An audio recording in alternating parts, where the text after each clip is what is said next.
Put the hip shit on the shelf, cause the way the real wealth is being real with self.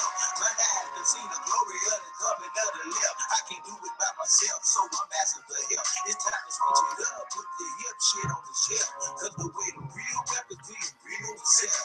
My eye has seen the glory of the coming of the left. I can't do it by myself, so I'm asking for help.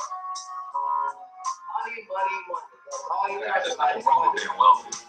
Like Kanye West says, having money is not everything, not having it is. No, Deuteronomy 8:18 says God gives us the ability to create wealth. No, it's the love of money that's the root of all this. You don't want money so much, he doesn't go to work. I'm just trying to leave a legacy for money. It's not everything, but when you got it, you can do some cool stuff. And now, your host for Talking Money in the Morning, financial health mentor to the working class, Mr. H. Cortez. Good morning, Black World, and welcome to Talking Money in the Morning Live with your main man, H. Cortez, the one and only financial health mentor to the Black community, everybody's favorite fatherpreneur, coming to you live and direct from the Tesha Water Studios here in St. Louis, Missouri. Ladies and gentlemen, if you are not familiar with Tesha Water, it is a Black-owned alkaline water company out of Houston, Texas. And right now they are looking for affiliates. And here's what's cool about this affiliate program. It's different than anything you ever seen before, because not only are you able to become an affiliate and earn 20% commissions for helping to promote and market the Tesha Water, all natural alkaline spring water, you're also going to become an owner in the company. You will get 300 shares when you become an affiliate for just $29.99. Now, why that's significant is because the company is not yet gone public. So now you're getting to own a piece of the company before they go public, right? Before they go public. Now, if you know anything, they just went public with their own cryptocurrency last night. Well, this morning at midnight, right? Coin is now trading at $100 per coin. So the company has tremendous value. So you get to own a piece of this company, and all you got to do is go to Tesha Water, TESHUATER.joincorteznow.com. You'll be on my team directly, and I will coach and mentor you in becoming a strong Tesha Water affiliate. But more importantly, you're going to get shares of this wonderful company that's set to go public here shortly. So, and not only will you get 300 shares when you initially sign up, it's $20 a month to maintain your affiliate account. And every month you pay that $20 until they go public, you're going to get an additional 200 shares. Yeah, you heard that right. So you get to own a major piece of this company while you are becoming an affiliate and helping add value to the company. So Kurt says, say that again. You get 300 shares when you become an affiliate for $29.99, right? Get 300 shares just by becoming an affiliate.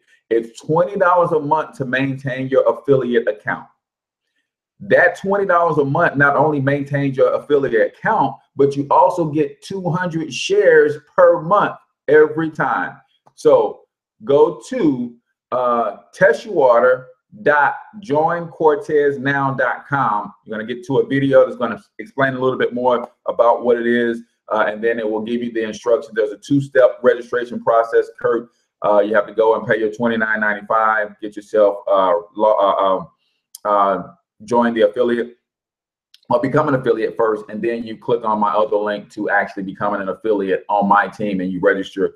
And we're going to get to work, brother, in promoting this company, man, and taking it to brand new heights, man. So teshuwater.joincorteznow.com. Stock certificates are sent out every month. Tawana says she has been rocking with them from early on. So yeah, it's the actual website address is teshuwater.com. It's teshuwater.com. TESHUATER.com, right? But my affiliate link is teshuwater.joincorteznow.com, and you're going to get to that site through both means. So for those of you who are new, I am H. Cortez, financial health mentor to the Black community. If you've never seen this show before, I'd like to let you know exactly who the show is for. The show is for risers and grinders only, man. If you are ready to get out and get something, you're looking for opportunities, you're looking for people to partner with who have like minds, like mentalities, and are actually doing some great things in the community, doing great things in the world of finances and business to get their lives on a whole new plane, then you are in the right place, man, because that's exactly what we do, right? So on the other hand, if you are the eternal pessimist, you got a problem for every solution, then we don't like you. Right? There's some people who just, no matter what solution you throw out there, they've got a problem for it. That's not going to work. No, I tried that. That ain't going to work. No, why would I do something stupid like that? Just negative Nancy's and negative Nates all day, every day. And if you're one of those people, we want to politely ask you to exit stage left. I have very little tolerance for negative people like that because they just stress you out, man. They just stress you out. So if you've never seen a future billionaire before, then I want you to take a screenshot. Jeez, because I'm working to become a billionaire in the next 10 years. Yep, I said it, and I ain't afraid to say it again. I am working to become a billionaire with a B in the next 10 years. And if you partner with me, then I'm going to help get you there as well. So today, if you haven't already, go ahead and share the stream, guys. If you're on Facebook, go ahead and hit share. If you're new to the show, hit the little notification bar so you get notifications every time we go live.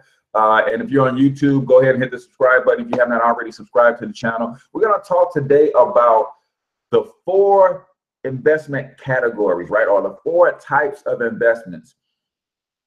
Guys, I want you to know something, man. When it comes to money and capitalism, it's very much like any other subject. If you do not understand the terminology of a subject, it's going to be hard for you to excel at that subject. I'll say it again. If you do not understand the terminology of a subject, it's going to be hard to excel in that subject. So I tell my children, whether it's math, science, chemistry, whatever they're studying, if you don't get the terminology of that subject, it's going to be hard to excel at that subject. Capitalism is the same way, but even a little bit deeper. It's kind of, I put it on a level of medicine, right? You know, doctors have their own language, right? Why is all medical terms in Latin, a language that nobody even speaks? Because it complicates things so that you would have to go to the doctor to get some very basic things that you can get on your own if they spoke in layman's terms, right? That's one of the reasons that creates a mysticism around the medical field, right? Saline solution is salt water, right? If you were ill, you could literally grab some ocean salt water and hydrate your body with that as a saline solution, because that's what it is, right? But they use these difficult terms and they have their own terminology because it creates a mysticism around the entire industry. And when you don't know, you follow what they say blindly, and you end up paying $800 for some water with a little salt in it. You pay $800 for a saline or an IV of a saline solution, which is basically distilled water with a little salt in it. Well, the same is true when it comes to money and capitalism. If you don't understand the language of money and capitalism, it's easy for them to pull a veil over your eyes, make you think you're getting something that you're not getting, and you won't find that out because most people just trust their professionals, and you won't find out that you didn't get what you thought you was getting until it's too late in a lot of cases. 20, 30, 40 years down the road, you're ready to retire, and you say, hey, man, I've been having this money in this savings account for 30 years, so I'm assuming that it's growing, and I'm going to get this nice lump sum at the end of the rainbow, and you come to find out that, nah, it ain't, it's not that. right? So there are four main investment categories. Now, there's all sorts of investment categories, but there's four main ones. And really, if you start to break them all down, they all kind of fit within one of these four main categories, right?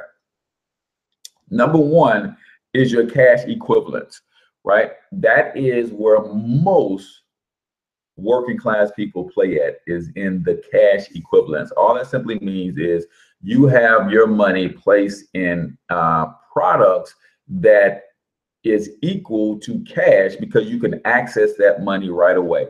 So examples would be savings accounts, CDs, money markets, brokerage CDs, and that kind of stuff, right? You put your money into a savings account, you have the ability to go get it right back out. Therefore, banks can't trust you to leave it in there long enough so that they can flip it, so they don't give you that much of an interest rate on it. I want you to understand, man, the real banker's secret is the fact that banks have no money. Banks make all of their money off of your money, right? So my mentor says all the time, and I want you guys to get this. Whenever you hear the word interest, there is a loan involved. Doesn't matter the size of the interest, right? It could be 0.000000001%. There's still interest. That means somebody is lending and somebody is borrowing, right? So when your banker sold you that checking account and that savings account for that toaster or that water bottle, they sold you a product, but you thinking that they're doing you a favor. They said, hey, I'm going to provide a service for you where I'm going to keep your money safe. I'm going to give you access to it via a debit card or a bank check card or something like that. It's going to be insured through FDIC. So I'm doing you this wonderful favor. Never keep your money under the mattress. Let us keep it for you. And we say, okay. And then they say, and we're going to give you 0.75% interest on it so it can grow for you. Now, had they not put the 0.75 interest on it, then it would have just been them selling me a product and a service, and I'd be good. But because they attached interest to it, that now means there's a loan involved. Somebody is lending and somebody is borrowing. Well, guess what? When you put your money in a savings account, you are lending the bank your money at less than 1% interest for most typical savings accounts, and they are borrowing your money. What they're going to do with your money is they're going to take it and they're going to flip it, and then they're going to give you the 0.75% that they promised you, the 1% to 2% they promised you. Right? So I want you guys to understand it's all about terminology in this thing called money and capitalism. Until you really learn and understand the terminology, you're going to struggle. And that's why some of us will feel intimidated when we sit down with a financial planner, and we've all been trained, you know, especially by the streets, to not ask a whole lot of questions, not feel like let the other person think that we don't know what we're talking about. So when they're saying, yeah, asking these questions with these big words, we just nod. Yeah, absolutely. Yeah, I agree. Yeah, I'll take that. And we don't know what the heck we're getting ourselves into. Right? So the first type of investment, which really isn't even an investment, but we put this in this category because you have to understand that banks, your regular commercial banks, are not investment banks. They are not designed to help your money grow. They're designed to sell products to you that will allow the banks to do its job. You know, any corporate, every publicly traded institution has one fiduciary responsibility by law. They have one legal obligation, and that is to increase shareholders' profits. Every bank, every publicly traded company has one legal obligation, and that is to increase shareholders' profits. So they have to continue to go out and sell these products, these checking accounts, these savings accounts, these CDs, money markets, because when you're putting your money in those vehicles, then that's how they get the money to flip it so the banks can make money. If nobody put any money in a bank, the bank makes no money. That is the real banker's secret, the fact that banks have no money. They count on you to put your money in, they flip your money, turn around and lend it out, turn around and create credit cards and car loans, and then they start earning the interest off of that. They take your money and they invest it and earn interest off of that and pay you a little bit of what they promise you, right? What they promise you. Hang with me, Darren. We're gonna get into some of the best places to look. Now, let me give you this disclaimer before I get too far in. I'm not a certified financial planner or advisor, or I'm not licensed in any of that area. This is not advice. This is just me talking about what I learned. This is for informational purposes only. This is in no way, shape, or form me telling you what to do with your money, how to do it. Don't send me no money to invest it for you. I'm just informing you of some of the games that are being played in the industry called banking services and the world of capitalism. So cash equivalents is kind of where working class people hang out because they just don't know any better. They just don't know any better, right? I mean, society says the banks do a good job of advertising commercials and things of that nature. So we got a commercial that says, hey, come put some money over here and you're going to be able to save money securely. And we go and we buy those products. But if the goal is to get that money to grow, that's the last place that you want to be. If the goal is to get that money to grow while it's sitting there, that's the last place that you want it to be, right? It's the last place that you want it to be, right? It says, what do you think about the Forex market? It's trading currency, and currency has been traded since forever. There's a lot of excitement around it because of some network marketing companies that are kind of getting into that whole thing. But at the end of the day, if you don't understand the terminology and you don't have proper perspective, just with any industry or any subject, then you have to tread lightly. You have to tread lightly. A lot of times people want a quick fix, so they think currency trading is a good place to be, and you can make a lot of money in there, but you just have to know terminology, have the right perspective, get you some coaches and some mentors who are going to make sure that you know how to do it right. And if you got the type of money to trade like that, then absolutely. Most people don't even have the money to be trading in any market right now. I mean, they just don't. Most people are living paycheck to paycheck. And you know what they say when you're living paycheck to paycheck? You know what they say? I'm gonna tell you what they say, right? Where I come from, they say scared money don't make money. And if you're living paycheck to paycheck and you're trying to invest, then that is the same as the brother on the corner down on his knees shooting craps, and he's gambling with his rent money.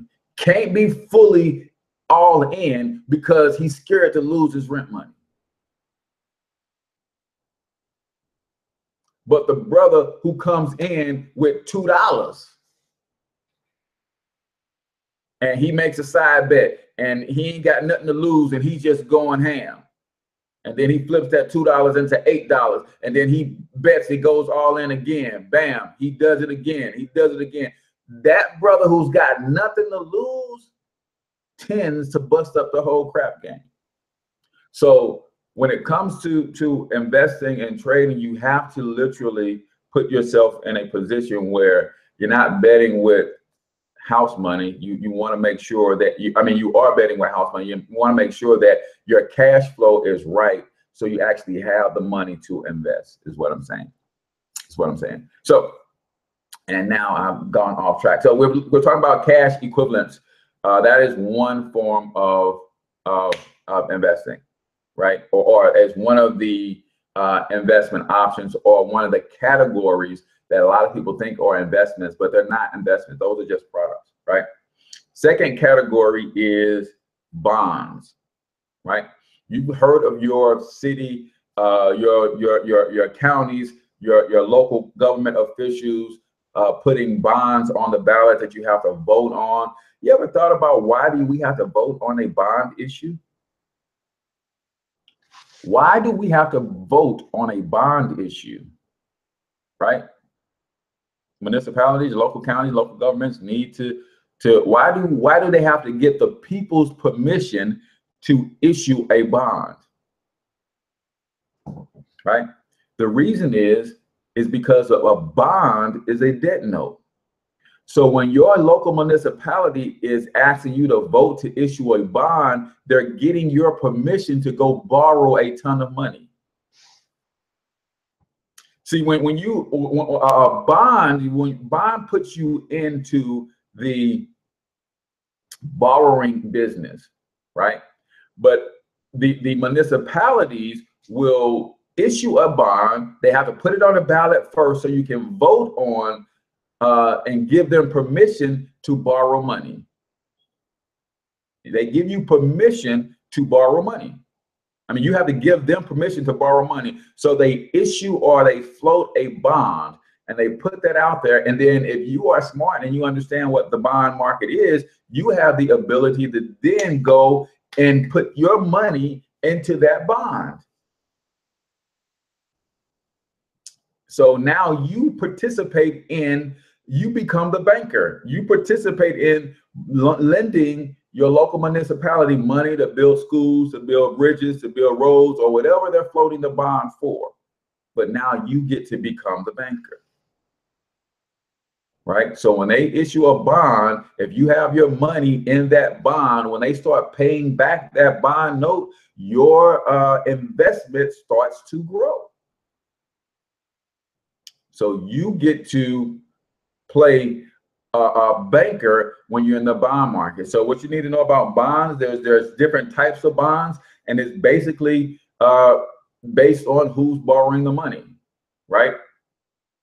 So yeah, to do things like build schools and bridges, to they might float a bond to build a new facility for the fire department and that kind of stuff. So yeah, they have to get your permission from the community to borrow the money. They create this bond, and all the investors who know this game get to put all of their money in this bond, and it's pretty much a safe bet, because it is rare that municipalities will go bankrupt. They will pay their debts off. So as they're paying that debt off, your money is growing. So you got corporate bonds, municipal bonds, mortgage-backed securities, U.S. government-backed securities. These are just all fancy ways of saying that the government does the same thing. They borrow money from the people. Municipalities borrow money from the people, and corporations certainly borrow money from the people. But you have to understand the terminology and how to get involved in some of these bonds.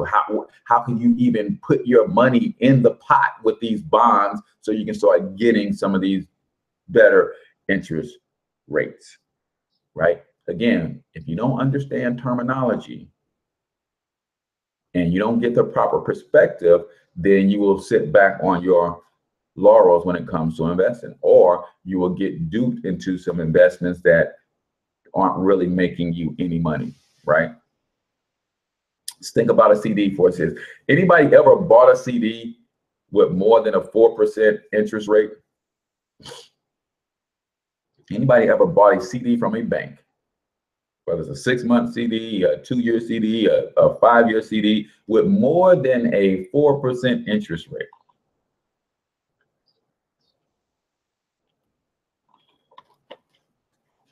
Average CD, the highest CD I've ever seen is 3.5 or something like that. I've never seen a 4. I've never seen a 4%. But what you have, what they don't tell you, and the reason you have to study this stuff for yourself is because even if you lucked up to get a 4% interest rate on a CD and you let that thing ride to maturity, and your money gains 4% interest, well, my mentor tells me all the time is whenever you are looking at investments, there's 2 things you have to consider at all times: taxes and inflation, and taxes come first. So there is what you will be sold as the interest rate, and then there is what's called the net interest rate. That is the real interest rate after you factor in taxes and inflation. Because if your money grew by 4%, you got to know that Uncle Sam wants his piece, called capital gains tax, right? And then if your money, it took you 18 to 24 years for that money to grow, guess what? The cost of living doubles every 18 to 24 years. So now you got to deal with inflation. So one of the least likely factors that people calculate when they're looking at their retirement. They say, man, I live off $5 a month right now comfortably. So when I retire, I at least want $5 a month coming from my retirements. And they set everything up based on that number. Then 20 years from now, they finally retire. And guess what? That same $5,000 lifestyle now costs $10,000. So now they are in trouble financially because they didn't factor in inflation into their wealth building game plan, their retirement game plan. So you gotta know these things, and that's why we do this show every day, to bring some perspective. And guys, I'm not, the guy on Tuesday accused me of being a fake millionaire and all that kind of stuff. I never said I was a millionaire. You guys, we are growing together. And as I learn this stuff, I come back and teach it to you, because I subscribe to a model called learn, do, teach. I learn something, I do it, and I teach it simultaneously, because that helps me get it in my spirit even more. Learn, do, teach. Learn, do, teach. So as I learn something new, I implement it in my life and I teach it immediately, because that helps me get it a little bit more, right? So that's why I love doing these shows, because it forces me to continue to study and to grow and to learn, so I can bring you some other good information that can help you along your journey as we are growing together, right? Yeah, the guy was on my head, man. I was like, dude, and it's funny because he's arguing with the recording, right? Tuesday's show was a rebroadcast, and he didn't pick up on that. And when I looked at the comments on the stream, I was like, yeah, dude was really going ham.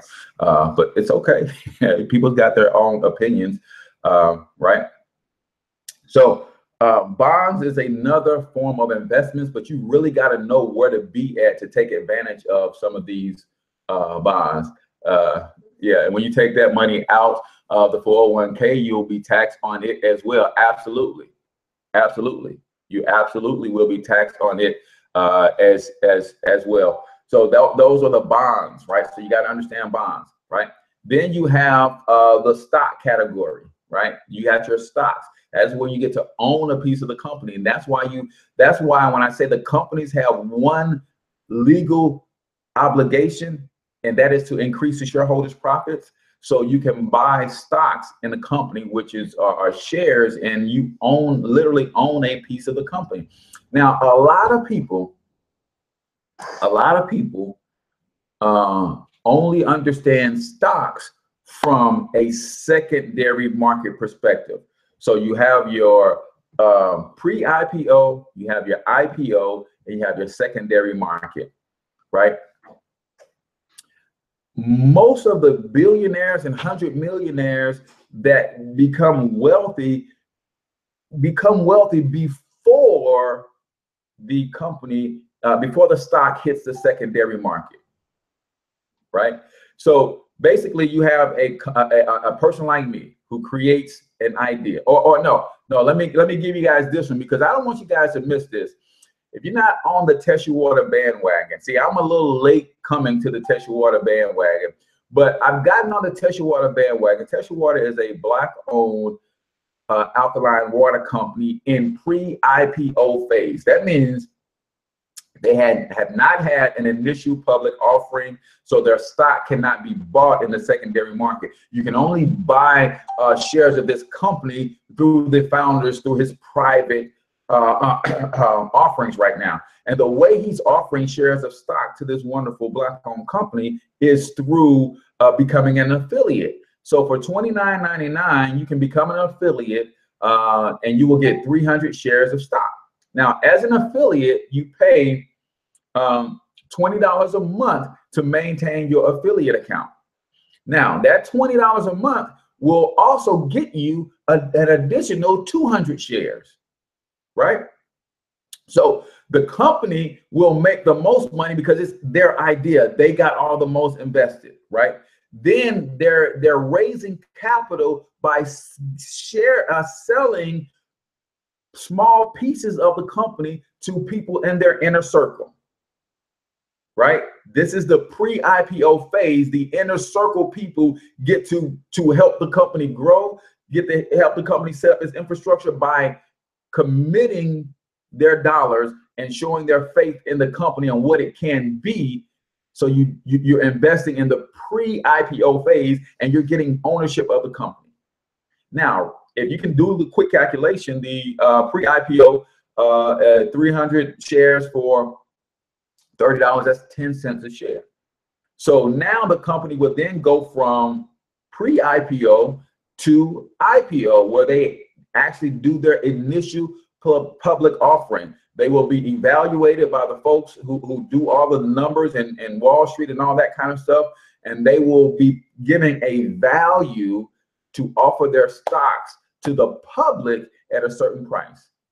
So if you have a ton of shares and it only costs you 10 cents a share, and their initial public offering is 50 cents a share, and when they initially go public, people start buying and trading those shares at 50 cents, your 10-cent shares just became valuable instantly, right? They've just done this last night with their coins, their cryptocurrency, right? Cryptocurrency is now going traded in the currency market at $100 per coin, right? So they created the value. Then they offered their inner circle the opportunity to invest with them. And now the inner circle is owning a piece of the company, so that when they sell the company publicly, when it starts to become publicly traded, that's going to create value with the initial public offering. And then it will go to the secondary market. So you guys know that the people who became billionaires with Microsoft, with Facebook, those are the people in the inner circle first, right? Those are the people who were in the inner circle. They gave Zuckerberg thousands of dollars to build the infrastructure, right, of Facebook, and they were in the inner circle. So they owned a piece of the company. Then the company went public, and they were able to sell off a lot of their shares to banking institutions so that they can sell those shares. So they became billionaires before the company actually went public. Company went public. Now the market, the shares are on the market in the secondary market. They may have paid a nickel a share, but I don't remember what Facebook's initial public offering was, right? I don't know if they have initial public what it was, but it was more than a nickel. And now it's trading at $100 a share or something like that. So you can make money in the secondary market. Just know that the billions were made in the pre-IPO phase. So with Test Your Water, you have an opportunity to get in the inner circle and start investing with the company, helping the company grow and build its infrastructure. And then later, when the company goes public, the company will be assessed a value. That company goes public, and you can actually start, making some pretty decent coin just because the value of the company has gone forward, right? All right, somebody's got us. So there it is. My man Kurt says Facebook initially the initial public offering was $38. So imagine if you got 1 million shares of Facebook stock at 10 cents a share. So that means you would have invested $1 million with Facebook to get those shares, and then the and then the initial public offering is $38. That's where billions are made, right? So billions are made by the founders, because when they create the company, they obviously will keep a ton of shares for themselves, but then they will sell other shares at a very, very, very low price to raise capital. Then that's the pre-IPO phase. Then the initial public offering, the company is assessed a value, and then the company hits the market at that value. And if the public agrees that the company is worth that, the company start buying and trading stocks at that amount. And everybody who owns stock, no matter what you paid for, your stock instantly becomes worth that $38 in Facebook's case, right? I don't care if you paid a penny and you got 10 shares. Well, your penny of shares just became $38 per share. That's how that thing works, man. So if you can understand how to partner with companies in a private equity space, pre-IPO space, then yeah, that's kind of what you want to do. I'm an affiliate with Tesla Water, so if you want to join my affiliate team, and I'm helping to promote and market the water, it's teshawater.joincortez now. It's a two-step process. You go and pay your $29.95 when you hit that link, and then you come back and you actually hit my other link to get an affiliate under me as well. And we just believe in what the company is doing, man. We got an opportunity to hop on something in a pre-IPO fashion, man. And that's rare because really, if this wasn't a Black-owned company, you would never know about the pre-IPO. You know why?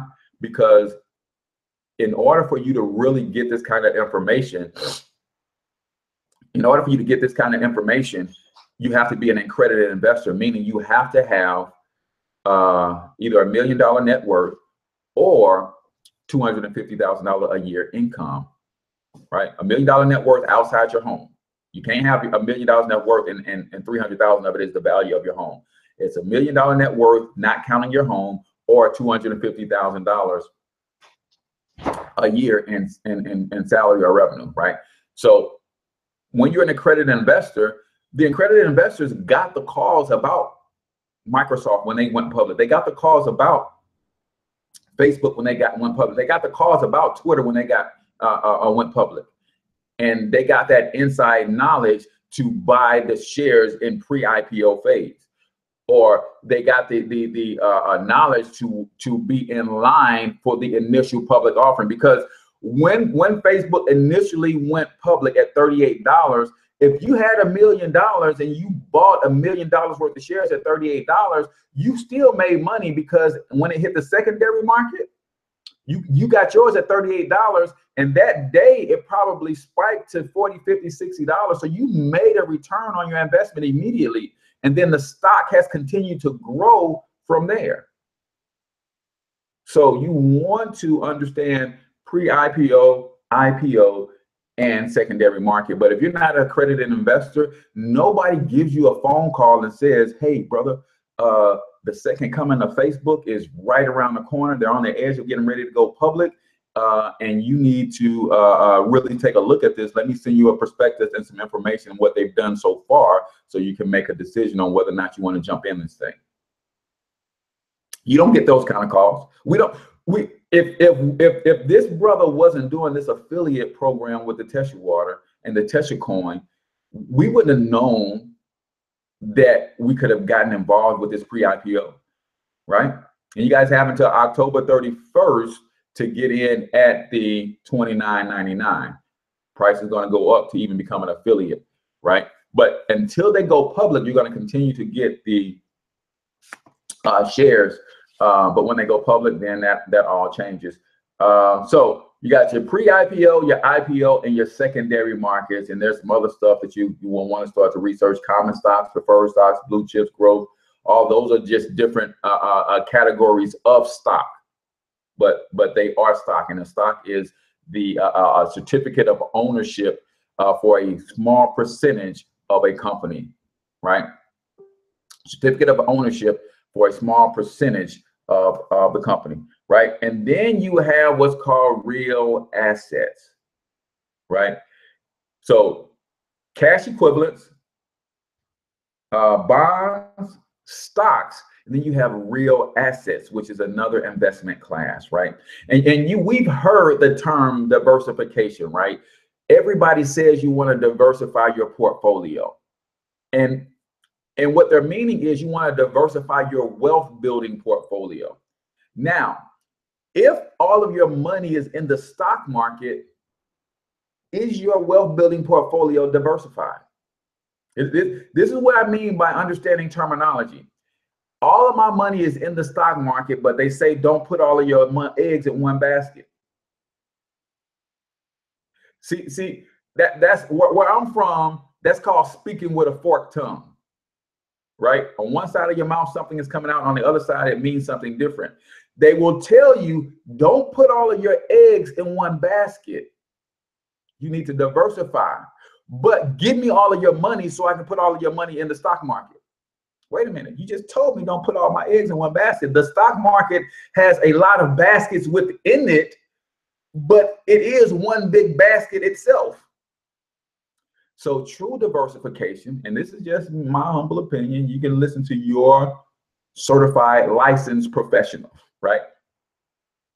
True diversification for your wealth building portfolio would mean I do have some money in the stock market that is growing for me, but I also own some real assets. I own some real estate. I own some art. I own some private equity businesses, right? That is real diversification. Because we saw in 2008, the entire market went down. I don't care what you had your money in. The entire market was affected. So you lost money everywhere. I don't care if you had some in this sector, you had some in energy, you had some in technology, you had some in media, you had some in building materials. I don't care where you had money. 2007, 2008, you lost everywhere because all of your eggs were in one basket, right? But if you had all of those eggs in that basket and you lost a little bit of money over here, but you owned a pile of gold over here, the gold went up, right? You had a lot of money in real estate, but didn't have any money in anything else, in any traditional business. Well, guess what? Your real estate value went down because the real estate market went down. But guess what went up in the real estate market? If you owned a private equity management company, you probably made a ton of money. Why? Because they foreclosed on a lot of houses, and the banks need to hire management companies to come keep the grass cut. And if you're a bank or you are a management company and now you have tons of work, your value of your company just went up. So your private equity business went up, but your real estate portfolio value went down. So true diversification is having ownership in more than one category of investments, not having it in a lot of different sectors within one investment. Don't get me wrong. One of the 4 pillars that I'm going to stand on to build my billion-dollar empire will be paper assets. The stock market has still made more millionaires than any other industry combined. If you look at the last 25 years, Silicon Valley has made that run, but the stock market and real estate, come on, man. So paper assets, real estate, media, and other private equity businesses are my 4 pillars that I'll be standing on to build my empire, right?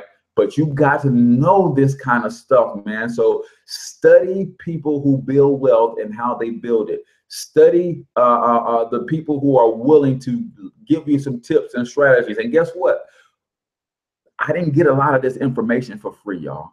I mean, I got a lot of this information for free, but some of the bigger, heftier nuggets, I had to pay for some seminars and some workshops, right? I had to sneak my way into some private lunches and ear hustle. If you want to grow, you have to understand the terminology of a subject. And when you understand the terminology, you can get some proper perspective. And then you find you a mentor within those things, and they can help take you to the next level. So real assets, real estate, private businesses, collectibles, art, futures and commodities, currency, cattle, gold, oil, etc. Those are real assets, real assets. So you need a combination of all of those in your wealth building portfolio. Am I saying never have any money in a savings account? No, I'm saying when you have your money in a savings account, know exactly what that means. That means you have access to it quickly. You have access to it digitally, so you can make online transactions with a debit card and all that, but you ain't making no money on that money. But you should have some there because you just need liquid capital. And a lot of things now they're trying to make sure that currency becomes digital altogether, so they don't want you dealing with cash. So a lot of things require you to have some sort of banking checking account system. So you have that, but just don't have that and tell folks that you're invested because you own a CD. No, what you've done is you let the money, let your bank borrow your money for next to nothing. See, there's two places that banks get money. See, all money is borrowed money. Do you guys know that? All currency is borrowed money. And there's two places that your banks borrow money. They borrow it from the Fed and they borrow it from you. You guys get that? All money is borrowed money. When the Federal Reserve creates the fiat currency known as the dollar, and a lot of the other currencies are using the same banking system owned by the same family, but that's another show for another day. But when it's created, it is lent to the governments for distribution, right? And then the banks have to go buy it from the government. So there's two places they can buy it. They can buy it from the government or they can buy it from you. And when I say buy it, how do they buy it? They buy it by paying you an interest rate. So when you put your money in a savings account, they're paying for your money, but look at what they're paying you for it. Less than 1%. If the bank came to you today and said, Mr. Robert Skipper, we're going to need to borrow $10,000 from you. We're going to enter into an agreement and a contractual obligation for us to pay that back, but we're only going to pay you 0.75% on that $10,000. Robert ain't going for that. Robert is not going for that. But because that's not how they approach you, and because you don't know terminology, they approach you on the slick and say, hey, Robert, notice you're keeping $10,000 under your mattress, man. That is not safe in this crime-riddled area. And you really want to have access to your money. See, you have that money under the mattress, and some people don't take cash. They actually prefer you to have a bank debit card. So let us set you up with a bank checking account. You're going to get access to your money whenever you need it. We're going to give you a bank checking card, and that way you can do some digital transactions, do some online shopping and things of that nature. And plus, your money is going to be insured by the FDIC, so it's safe for you put your money with us. So if you do that, we'll add a little icing on the cake and we'll let your money grow the longer you leave it in there at 0.75%. Right? You're in this tall building and it looks like money, right? You got security guards, and then you're like, hey, this makes sense. It's a safer place to keep my money. All right, you got a deal. They gave you this long song and dance to buy money from you at 0.75% because the Fed rate is about 2%. So if I can buy money for less than 1%, why would I buy it from the Feds for 2%? Makes sense. So they came up with all of these cockamamie schemes and these names of these different products, EE savings bonds, CDs, and savings accounts and money market accounts. And those are just products, y'all. That's how they're borrowing your money. And then if you go into them starting to lend your money and you go into hypothecation and all of that, and the fact that they can take and lend out $10 for every $1 they get on deposit, it's bananas, man. It's bananas. For every $1 you put into a banking system, they can lend out $10.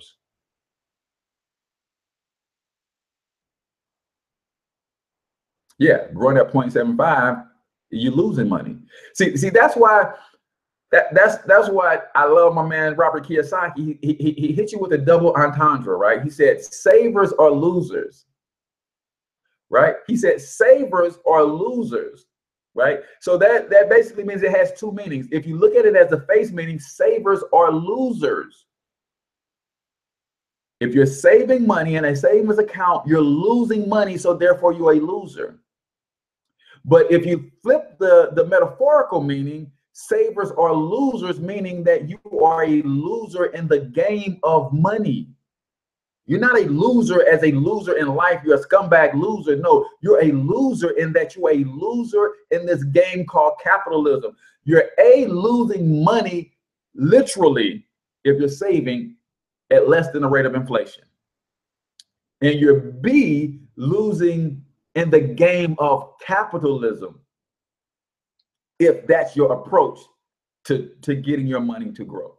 Savers are losers, and people thought he was crazy when he first started saying that. But see, years ago, grandma could put money in a savings account, and banks weren't as ruthless then as they are today, and grandma would get 4%, 5% on just a regular savings account. This ain't your grandma's economy. This ain't your grandma's economy. So you need to know some things about how this money game is really played if the name of the game for you is to build wealth. Now, if you're just trying to get by, you're just trying to stick with the status quo, and you're just not trying to buck the system, you're just trying to go in the same direction that everybody else is going. I forget the technical term for that, but they have a technical term for you running off the cliff and you're seeing everybody ahead of you run off the cliff, but you're running right behind them because you don't want to turn around and create a ruckus and go in the opposite direction, right? That's what's happening to us in America. We keep looking at our seniors working jobs at Walmart, but we stay on the course that they rode on. We stay right in that path that led them to retiring and then working at Walmart. And we somehow have conditioned our minds, we have rationalized in our mind that we're going to do something different and we're going to get a different result. And how it works, man. You have to do something radically different, as in go in the opposite direction of everybody else. 95% of people in America are going this direction through employment. I'm going this direction with the 5% in entrepreneurship. Is it hard? Yeah, because there's millions of people coming this direction. And there's only a couple going this direction. So every person I bump into, I'm telling them, hey, man, you need to turn around. They're running off a cliff down there. And people look at me like I'm crazy. This can't be wrong. Everybody else is going this way. You're wrong because you're in a minority going the opposite direction. And it's hard to get people to see that, hey, man, you need to turn around. Now, I'm telling y'all, man, there's a cliff down there waiting for them.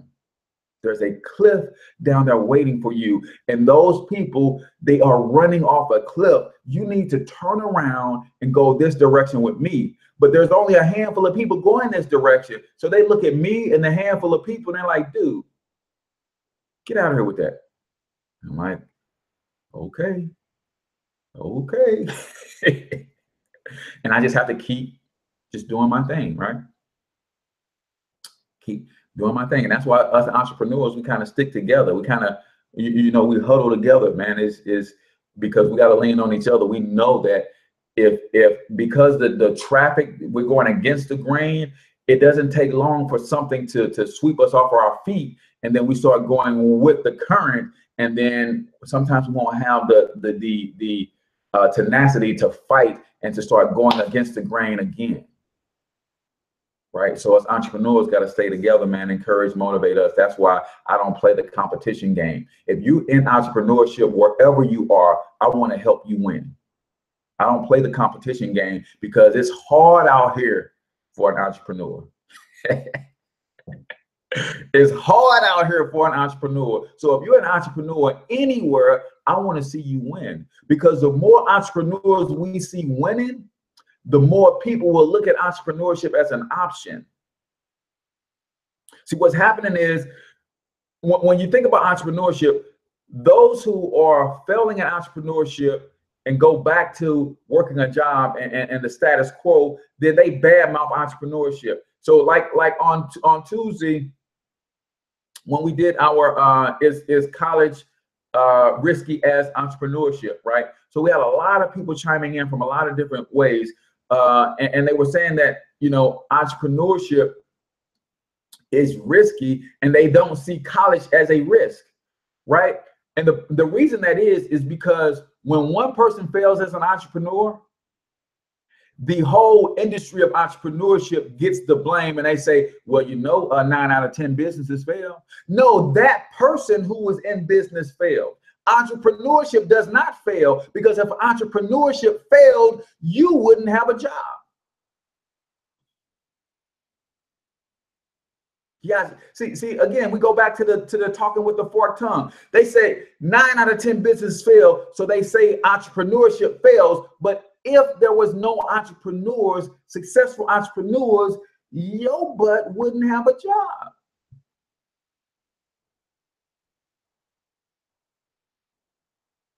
But what they don't say is when a person drops out of college, they don't say college failed. They say that person failed.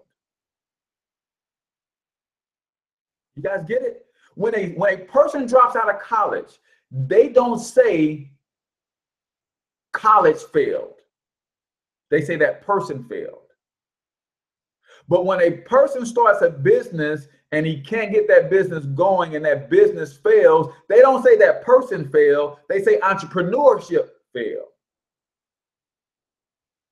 And that's why we keep funneling thousands upon thousands of people through the college system just so they can get a job. But if it wasn't for entrepreneurship, there would be no jobs waiting on your butt as a college graduate.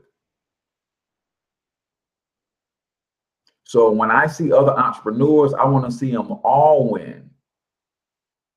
I want to see them all win, because the more we see entrepreneurs winning, the more we can get our children involved in entrepreneurship, and we create more entrepreneurs than college students, and then we create more jobs for those college students who don't have the courage to be entrepreneurs, and now we can hire them, especially for Black people. 67% of Black people with college degrees are unemployed or underemployed or not working in the field of study. Entrepreneurship is the only thing that changes that, right? So cash equivalents, that's basically like having your money under a mattress. You're not getting anything for it. It's actually worse because you're actually loaning money to somebody at practically no interest, right? Bonds is you are allowed to play in the borrowing game, but you are the borrower. You put your money into a bond fund, and that bond fund will lend money to corporations. It will lend money to the government. It will lend money into your small local municipalities. And it's all but guaranteed, because you know your tax dollars that you get in those municipalities, they pay back those bond funds, and that's how your money grows, right? Stocks, IPO, pre-IPO, secondary market, you own a piece of the company, guys. And I want to say this before I forget, man. The very best thing that you can invest in really is your own business. And that's why I was late to the to the Tesla Water opportunity, man, because all of my heart and soul and my resources are going into my private equity businesses, my business, my brand that I'm building, right? And there's nothing wrong with investing in others, but think about Bob Johnson and BET. Started with 15,000, turned it into 2 billion in less than 30 years. It's hard to do that with any other investment. So private equity businesses, your own, investing in other private equity businesses. Now I'm investing in Teshawater private equity business before they go public. Yeah, those are some of the best, those are some of the greatest home runs. Now, can you put some money into some private equity businesses and then strike out? Yeah, but you get one Facebook right, you get one Twitter right, you get one Google right, and and it makes up for all of those strikeouts. Just like the home run hitter who strikes out 7 out of 10 times, but those 3 times that he connects and goes over the wall by 450 feet, don't let it be a grand slam home run. It makes up for all of those strikeouts.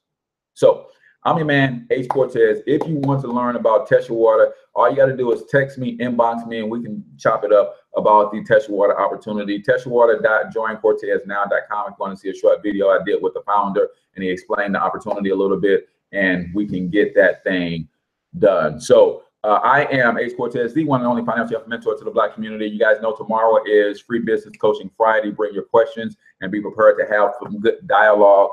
Until I talk to you then, I want you to get your money up, because you absolutely can do it. But more importantly, you deserve it. Peace out, y'all.